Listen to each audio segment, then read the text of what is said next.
Fietsen erin is op zaterdag 31 augustus, hier bij Jachthaven Wansum. Op de achtergrond zie je te liggen. Het evenement is voor iedereen toegankelijk en natuurlijk mag ook iedereen meedoen. We willen vanaf 10 jaar toestaan, omdat het toch wel een beetje lom kan gaan. Iedereen tot de 18 jaar moet door middel van een ouder of een verzorger toestemming krijgen middels een formulier. Wij gaan hier vanaf het terras, vanaf deze hoogte, met een schans naar beneden. Dan krijg je een stuk vlak over het water door middel van pontons. Op het einde komt weer een kleine schans. En als je dan met de fiets door de lucht heen vliegt, is het de bedoeling dat je de bel aanraakt. En wie het snelste doet, die heeft gewonnen. En is het de bedoeling dat de fietsen gewone fietsen zijn? Nou, wij zorgen voor fietsen. Mensen mogen natuurlijk zelf ook een fiets meenemen. Versierde fiets is ook altijd welkom. We moeten wel opletten dat er niet te veel poespas aan zit, waardoor de veiligheid in gevaar komt wanneer alles in het water belandt. De deelnemers krijgen sowieso allemaal een reddingsvest en een helm op. Dat is gewoon verplicht.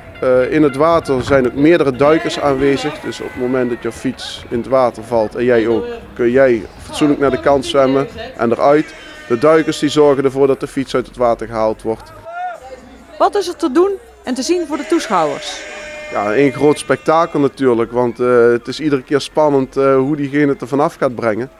We hebben de laatste keer meegemaakt dat er zelfs de fiets boven in de bel bleef hangen per ongeluk. Maar ja, dat is natuurlijk iets heel onverwacht.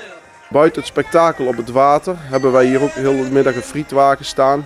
En die blijft totdat iedereen genoeg gegeten heeft. En natuurlijk kunnen de bezoekers op het terras en op de dijk ook een drankje krijgen.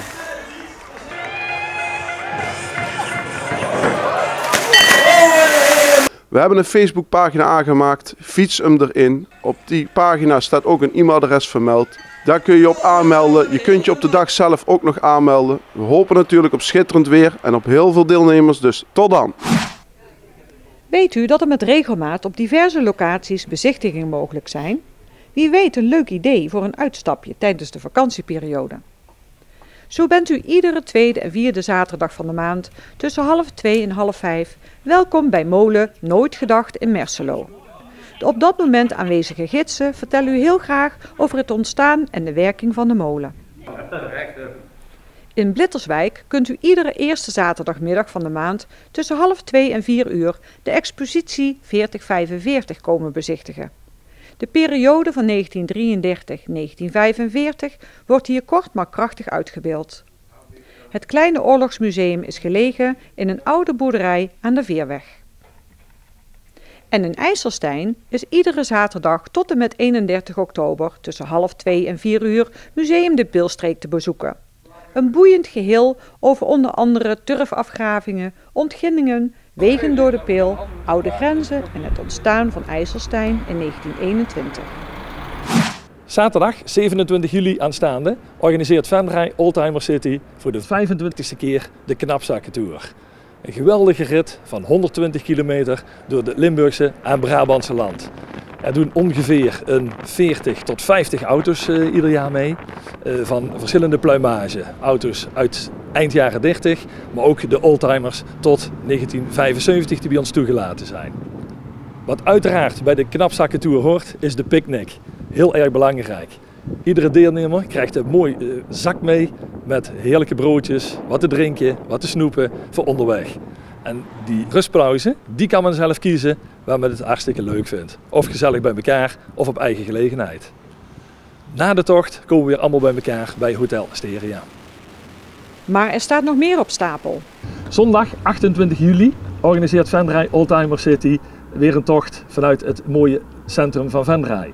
Een tocht van 50 of 80 kilometer. En u bent als deelnemer niet verplicht om de tocht te rijden. U kunt ook voor kiezen om de auto statisch op een van onze mooie pleinen te laten staan, zodat de bezoekers uw auto kunnen bezichtigen. De winkels zijn open, dus er is extra veel publiek.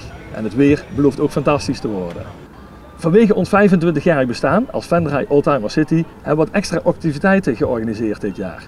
Zo is er een extra groot springkussen voor de jeugd. Kunnen er oude auto's beschilderd worden op het Gouden Leeuwplein. En is er voor de jongere jeugd onder ons, of de oudere jeugd, net hoe het wil noemen, een selfie-wedstrijd waar mooie prijzen mee zijn te winnen.